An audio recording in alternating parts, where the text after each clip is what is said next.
Welcome to the Sonya Buchanan Show, where we inspire one life, one smile at a time.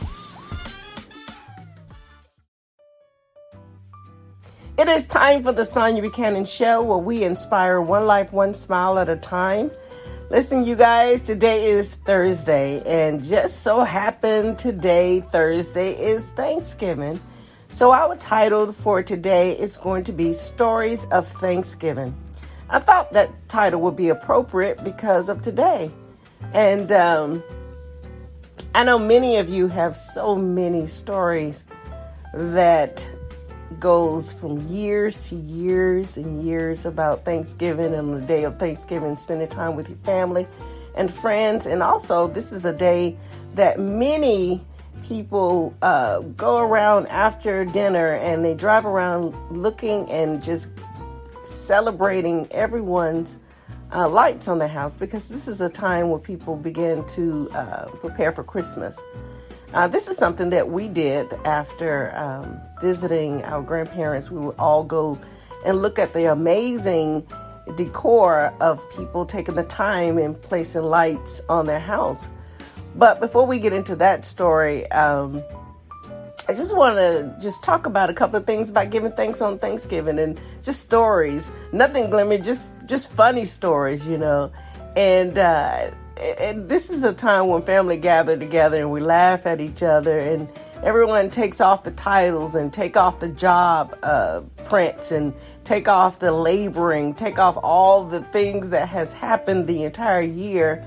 And you come together with your friends and family and you just laugh and you pick at each other and it's a time where there's nothing sacred when you're around comfortable family and friends. You just going into gusto.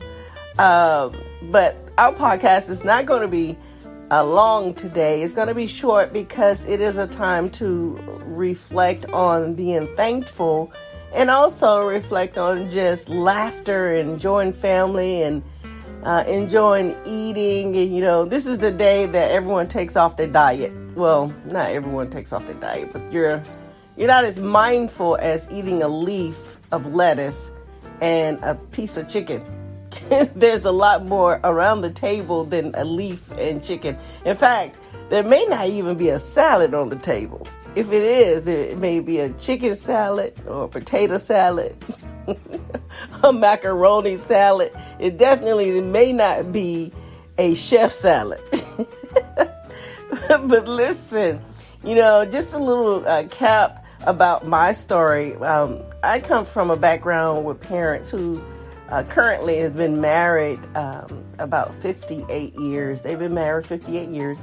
And when we were younger, we had my grandparents on both sides of my family were still alive. And so we would have to do journey on both sides of the family. We would start out one year going to my mother's house, and we would eat dinner there, celebrating with them.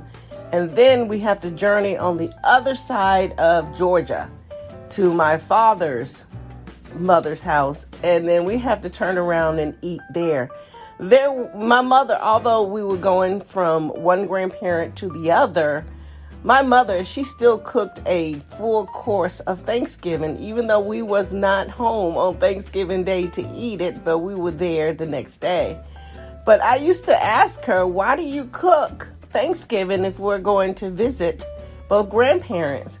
She says, because my family, and my mother is so funny because she knows her kids. We won't eat everything. We will wait to eat really, really great when we get back to our parents' house. And so she will always cook, which was crazy. And but we would go from grandparent to one grandparent, and we would spend the entire day getting home late that night. And this is something that we did traditionally every single year.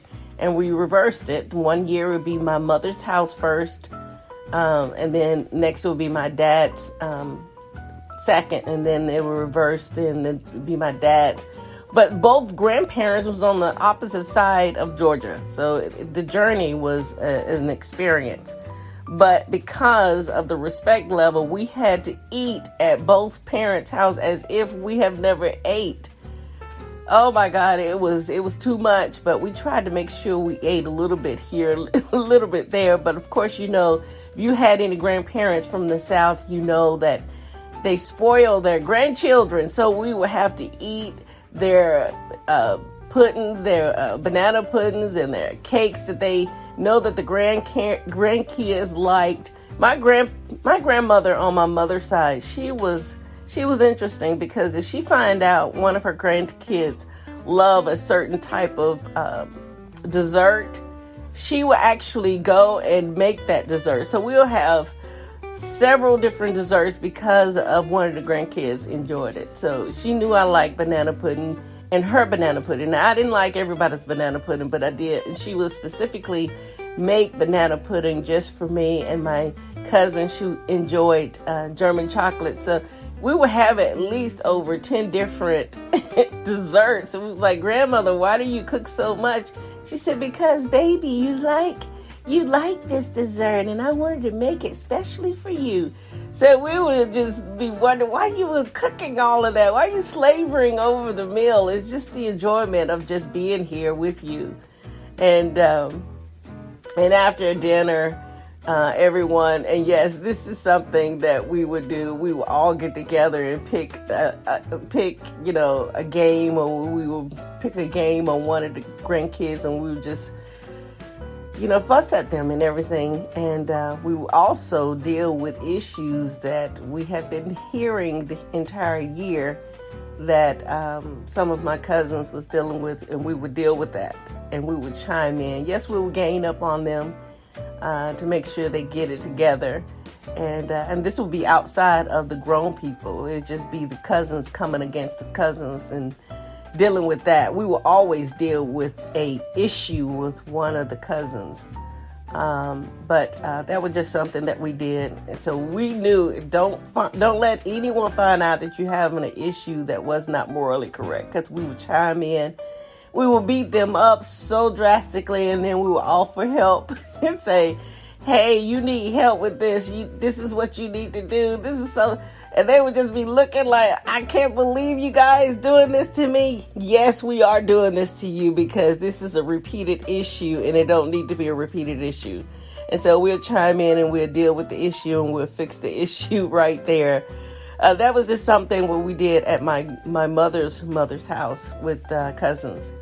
But at my dad's house, my grandmother at my dad's house, she will always ask for fruit cake, and my mother would have to drive everywhere looking for fruit cake because she always wanted a fruit cake. And I never understood why she wanted a fruit cake. I've never known anybody who wanted a fruit cake. But my grandmother was one of the ladies, the reason why the grocery store was still making fruit cake. Now this year I have never seen a fruit cake. My grandmother's no longer with us here, but I said, who wanted to eat that? You know, but these are some of the stories that I have remembered over the years, just driving to both grandparents on the same day. I know many of you probably don't visit both families, but my parents, they did. They visit both families, and we didn't have Thanksgiving until the day after as a family, as a whole. But these are some of the stories that I share with you today. There's many others, and probably some that would delight you. And some will probably make you think, oh my goodness, this family is absolutely silly. Which my family is, as everyone's family have their laughter side. But I want you to, as you go and celebrate this wonderful Thanksgiving today, is, gather as many memories as you can. Write them down, record them, take pictures, because many years from now, the kids, the grandkids, and the generation from generation is going to appreciate the pictures and the video recordings and the stories behind Thanksgiving with cousins and grandparents and aunts and uncles and, the crazy uncles, the drunk uncles, the uncles who, talk crazy and then try to hit on the cousins and all this crazy stuff that, in the South, this is what happens, I'm not sure what happened in the Midwest or in the West Coast, but in the South, there is a drama movie that takes place on family gatherings. But you guys go and enjoy your family, enjoy yourself, and enjoy your food. And you can always go walking before you eat dinner. And then you can go walking after you eat dinner. And then you won't feel so terrible after eating dinner at your grandparents' house or your aunt's house. Because what you don't want to do with older people is offensive when you don't eat their food. But it is in our family. You have to be mindful that you don't want to offend the older generation. They are the lineage and the caption of what took place before you were here. But you guys go and enjoy your day. And I just wanted to say from the Sonya Buchanan Show, happy Thanksgiving to all, and to all, have a great Thanksgiving. Bye, you guys. I will talk to you guys next Thursday. This is your girl, Sonya Buchanan, with the Sonya Buchanan Show, where we inspire one life, one smile at a time. Be blessed, you guys.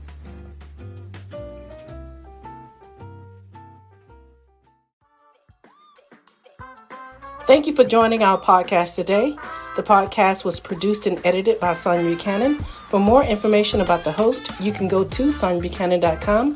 For information about Confident Promises broadcast community, you can go to confidentpromises.com. Thank you for listening to our broadcast, The Sonya Buchanan Show, where we focus on one life, one smile at a time. Until next time, bye you guys.